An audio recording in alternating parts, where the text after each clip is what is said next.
Hello everyone, I'm Tony from Intel. Today I will give a talk on SHARC, improving adaptive replacement cache with shadow recency cache management. This is a joint work with Xiaoming Du. The talk is divided into two halves. The first 10-minute half is an overview. First, we briefly introduce the buffer cache replacement problem on the policy we need. Next, we will describe the adaptive replacement policy. The one fits into our need. After that, we re-examine the policy and point out its weaknesses. We then propose our new SHARC policy with the better management of the shadow recency cache. After demonstrating that the new SHARC policy outperforms ARC, we have the discussions and the concluding remark. Buffer cache is widely used in many cases. For example, it is a key mechanism in data management and communication in middleware. One may use it to improve query performance in data access services, or use such a middleware layer to cache the computed data for future reuse. Cache replacement policy is important in achieving a decent cache hit ratio. Ideally, a good replacement policy should be universally applicable. For example, not requiring parameter tuning for different workloads. Its execution overhead should also be low, for example, with a constant time complexity per request. ARC is such a policy. With a cache size of C, it maintains two lists with roughly the size of C. A recency list holding data blocks with one recent access only, and a frequency list holding blocks with no less than 2 recent accesses. The most recently used parts of the list are cache items with the total size of C, but their individual sizes are adapted. The least recently used parts contain shadow cache items, that is, items with metadata only but without the data content, also with the total size of C. When a block in the recency list gets accessed, it gets promoted to the MRU position of the frequency list. Also, if such an access happens in the recency shadow list, growing the recency cache size by 1 is likely to convert the access into a cache hit with this specific probability. If a shadow frequency item gets accessed, growing the frequency cache size by 1 is likely to convert the access into a cache hit with this probability. Now, given an access in B1, we compare the two probabilities and grow the target size of the recency cache by dividing the two. At a minimum, we grow it by 1. Now, given an access in B2, we compare the two probabilities, but in the reverse order, and growing the target size of the frequency cache by dividing the two. When we need to evict a cached block to the corresponding shadow list, we compare the target cache sizes with the actual cache sizes to determine which cache to evict. When we need to evict a shadow entry, we refer to the hard constraint on the recency list length for evicting a shadow recency item, and otherwise evict a shadow frequency item. Note that the frequency list length may grow over C due to receiving promotions passively from the recency list. In our work, we re-examine ARC. Here is the first weakness identified by us. New items come into the recency list. When they are accessed again, they are promoted and removed from the recency list. If there are so many promotion activities, most items in the MRU part of the list get refreshed very frequently. Then there can be very old items close to the LRU position of the recency shadow list.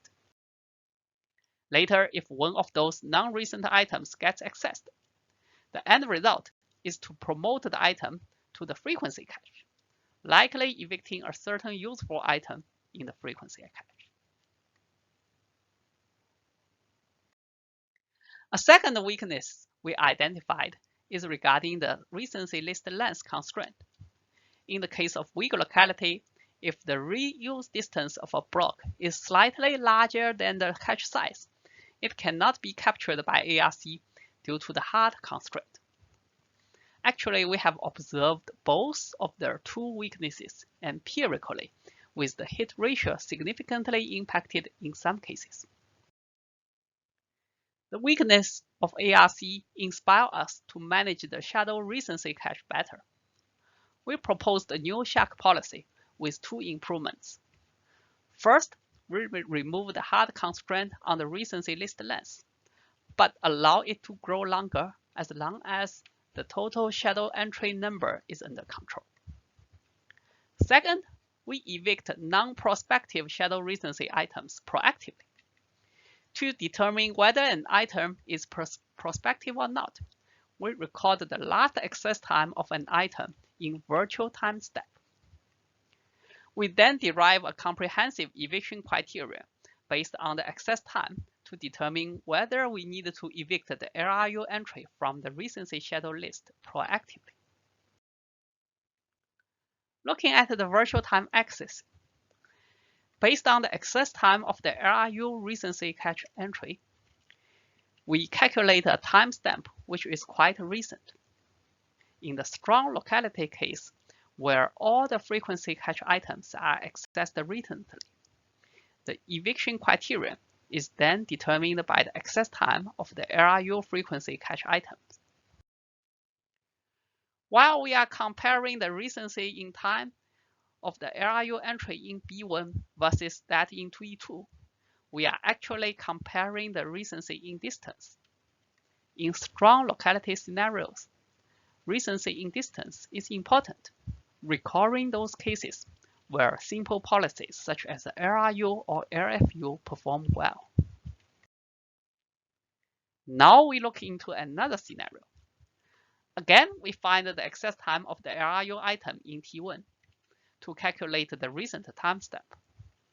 Now, at least some frequency cache items are not so recent, indicating a case of relatively weak locality. The recent timestamp then becomes the bound used for eviction. The comparison becomes subtle. Actually, the eviction is implicitly governed by the activeness of the frequency cache and the promotion activities of the relatively recent items. In our experiments, we first copy the settings from the original paper. We also include more traces from MSR Cambridge, FIU, UMass, Enterprise VDI traces, Twitter mem catch D traces, and two synthetic traces, one on frequency and one on recency. We chose multiple cache sizes configurations following various practice. For example, from the other papers, based on the number of unique blocks, based on hit ratio saturation, and so forth.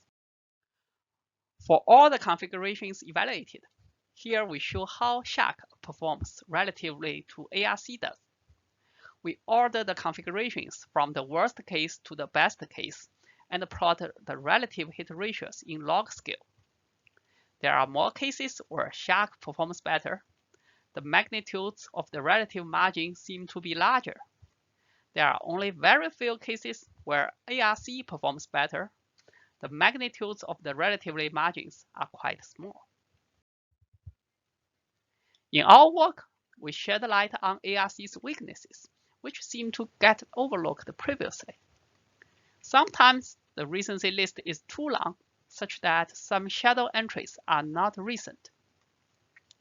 Sometimes the list becomes too short to identify certain weak localities.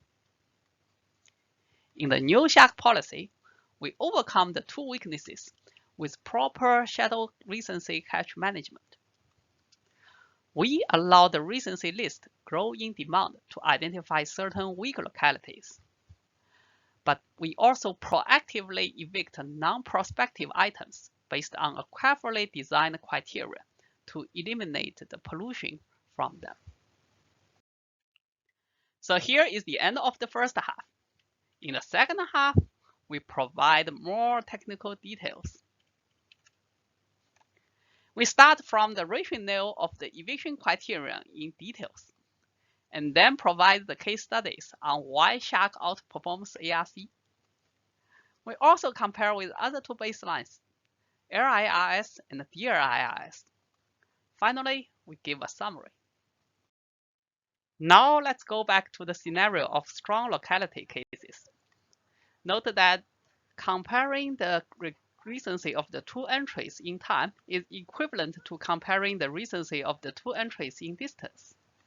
Here, we bound the recency distance of the shadow recency items with that in the frequency cache items.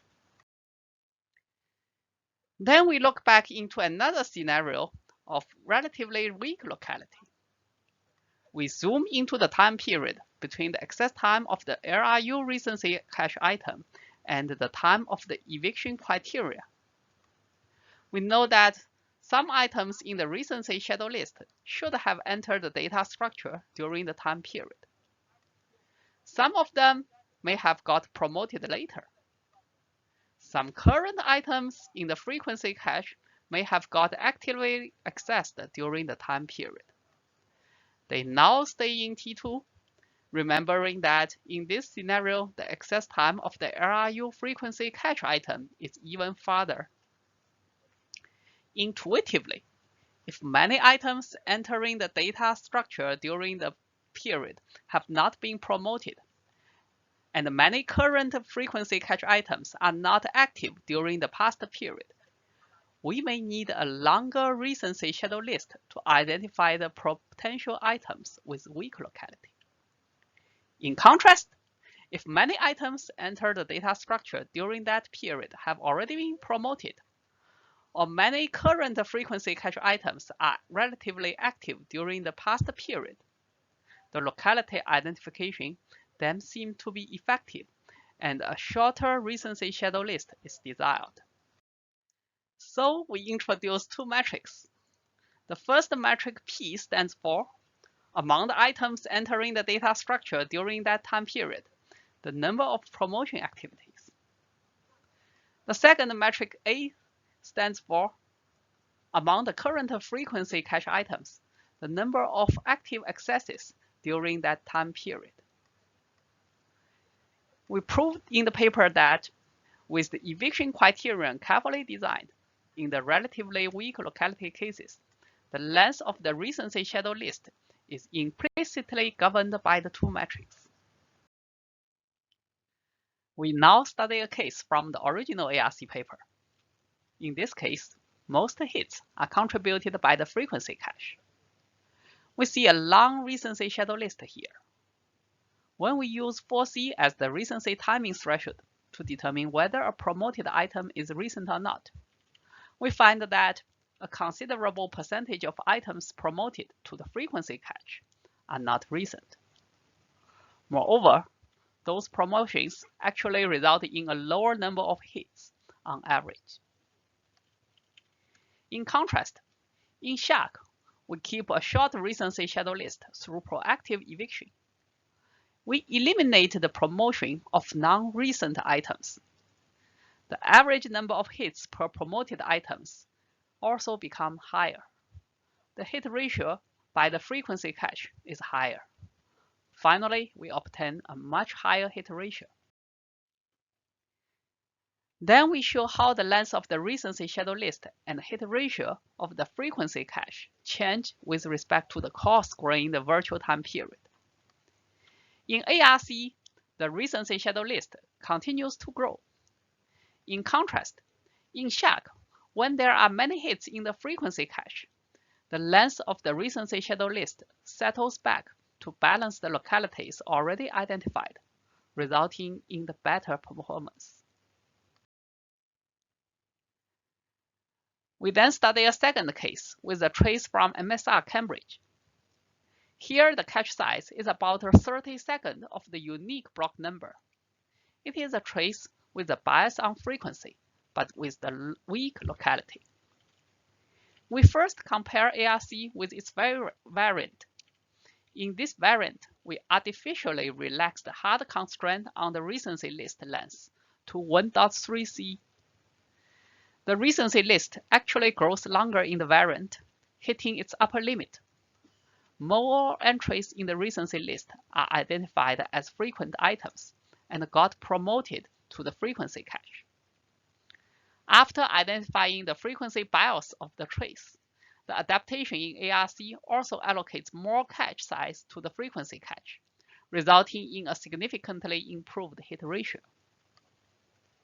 Now in SHARC, without a hard constraint on the recency list length, the recency list can still grow longer, close to the one observed in the variant. This offers a better opportunity to identify the items with weak locality. The new SHARC policy can also identify the frequency bias and adapt the frequency cache size accordingly, reaching an even higher hit ratio. We then show how the length of recency list and the frequency cache size change with respect to the coarse-grained virtual time period. The hard constraint on the recency list prevents ARC from identifying the frequency bias. The frequency cache size is always limited. In SHARC, the recency list can grow on demand above C, allowing to identify blocks with weak locality. The frequency bias is identified and the frequency cache size gets increased, resulting in a much better performance. One may wonder whether we can improve ARC's performance by simply using more shadow cache entries. For example, using 2 C entries instead of C entries in total. Here, we show that it is not the case. With a longer recency shadow list, it does help overcome the second weakness. However, the first weakness gets even exacerbated with more non-recent items in the recency shadow lists promoted. Moreover, in the second case, the hit ratio is also lower than that by the variant with the 1.3C constraint. This is because that if an item close to the end of a long shadow list gets accessed, increasing the corresponding cache size is much less likely to convert it into a hit. This obscures the cache size adaptation. There are more case studies in the paper explaining why SHARC outperforms ARC in the frequency biased trace containing noises, and one corner case in the recency biased trace. We also compare SHARC with LIRS and DLIRS, which also use shadow entries and do not require parameter tuning. The advantage of SHARC is less consistent here. Still, we see more cases where SHARC performs better. The magnitude of SHARC outperforming LIRS or DLIRS also seems to be larger. We attribute the less consistency to the different nature of identifying hot items by LIRS or DLIRS using the reuse distance in the cases with very weak locality. In some cases, LIRS and DLIRS are more aggressive in identifying hot items, which is sometimes a strength, but sometimes a weakness. Furthermore, we would like to highlight that ARC or SHARC manipulates at most 3 entries per request. In contrast, in LIRS or DLIRS, sometimes a stack pruning operation may get triggered, traversing a large number of entries. In fact, among the 104 configurations evaluated, the number of entries manipulated per request reaches 1,000 in 23 configurations by LIRS and 38 configurations by DLIRS. The worst case number even exceeds 1 million in LIRS. To summarize, SHARC overcomes ARC's weaknesses by properly managing the length of shadow recency list, sometimes longer to identify weak locality, and sometimes shorter to eliminate non-prospective items. At the same time, SHARC maintains ARC's strength of the constant time complexity per request. So here is the end of my talk. Any questions or comments are welcome. Thank you.